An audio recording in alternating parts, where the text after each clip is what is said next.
여러분 안녕하십니까? 8월 1일 금요일 KTV 뉴스 시작합니다. 첫 소식입니다. 도널드 트럼프 미국 대통령이 국가별 협상 결과를 반영한 새 상호관세 행정명령에 서명했습니다. 관세율은 현지 시간 오는 7일부터 적용될 예정입니다. 조태영 기자입니다. 도널드 트럼프 미국 대통령이 현지 시간 31일 상호관세율 조정 행정명령에 서명했습니다. 이번 합의들이 미국을 더 부유하고 존중받는 나라로 만들었다고 강조했습니다. We have made a few deals today that are excellent deals for the country. You know, we're taking in literally trillions of dollars for the country. 행정명령 부속서에 따르면 한국은 15% 관세가 부과됩니다.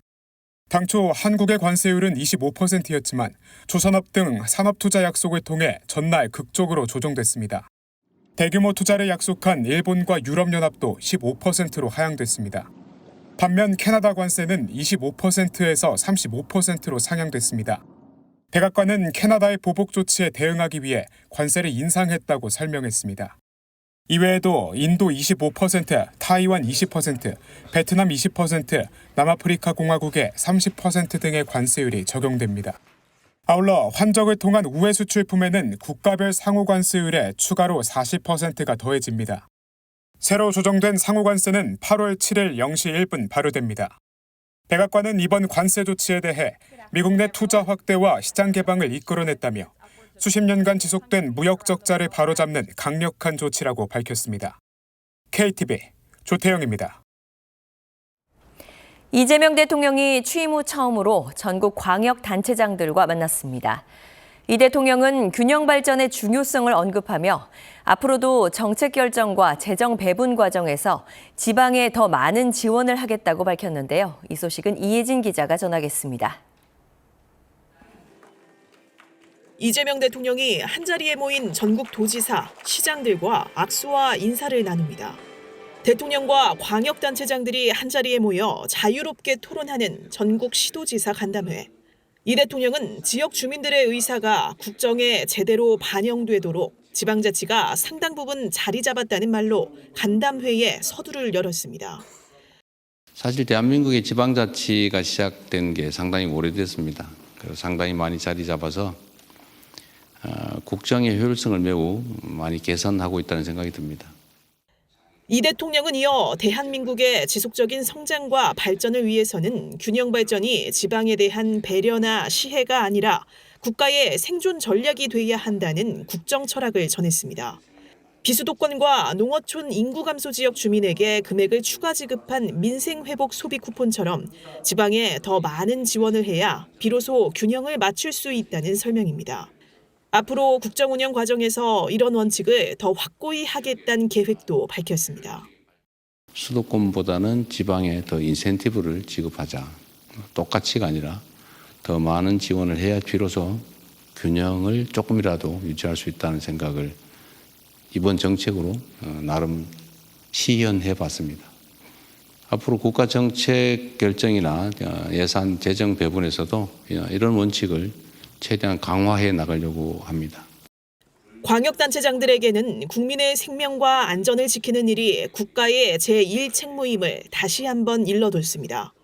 지역 주민 안전을 위한 현실적 조치 측면에서 지방정부의 역할이 중요한 만큼 더 많은 노력이 필요하다는 당부입니다.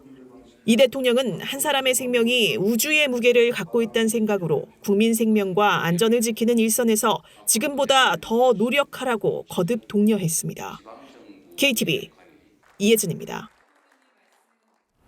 한미 외교장관은 미국 워싱턴 DC에서 첫 회담을 갖고 동맹 현대화와 조선협력 등 양국 관계 발전을 논의했습니다. 두 장관은 변화하는 영내 안보와 경제 환경 속에서 동맹을 더욱 강화하고 전략적 중요성을 한층 높이는 방향으로 동맹을 현대화해 나가기로 했습니다.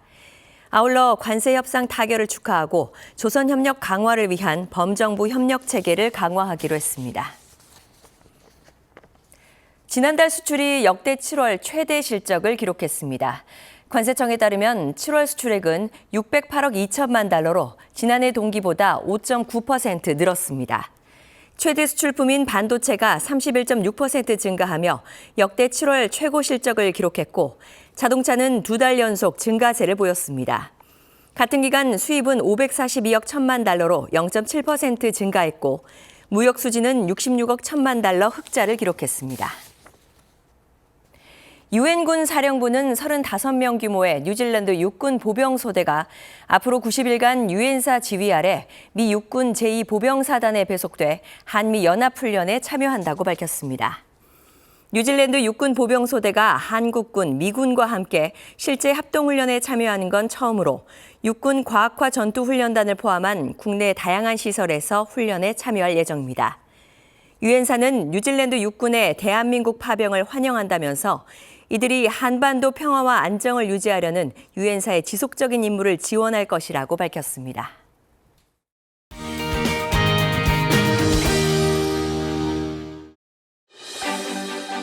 오늘의 주요 정책 소식입니다. 트럼프 대통령이 현지 시간 31일 상호 관세율을 조정한 행정명령에 서명했습니다. 협상 내용대로 한국 관세율은 15%로 표기됐습니다. 한미 외교장관이 미국 워싱턴 DC에서 첫 회담을 했습니다. 두 장관은 동맹 현대화와 조선협력 등 양국의 관계 발전 방안을 논의했습니다. 정부가 3년 만에 세제 개편안을 발표했습니다. 법인세 최고 세율이 다시 25%로 조정되고 주식을 팔 때 부과되는 증권거래세도 상향됩니다. 최휘영 신임 문화체육관광부 장관이 취임했습니다. 최 장관은 대한민국이 문화 강국으로 향할 수 있도록 정책적으로 뒷받침하겠다고 밝혔습니다. 지난달 수출이 반도체 호조에 힘입어 역대 7월 최대 실적을 기록했습니다. 7월 수출액은 608억 2천만 달러로 지난해보다 5.9% 늘었습니다. 복지 사업의 기준이 되는 내년도 중위소득이 결정됐습니다. 4인 가구 기준 약 650만 원으로 올해보다 6.51% 올랐습니다. KTV 뉴스를 마칩니다. 저희는 언제나 국정 소식을 한 걸음 더 빠르게 전해드리겠습니다. 다음 주에 뵙겠습니다. 시청해주신 여러분 고맙습니다.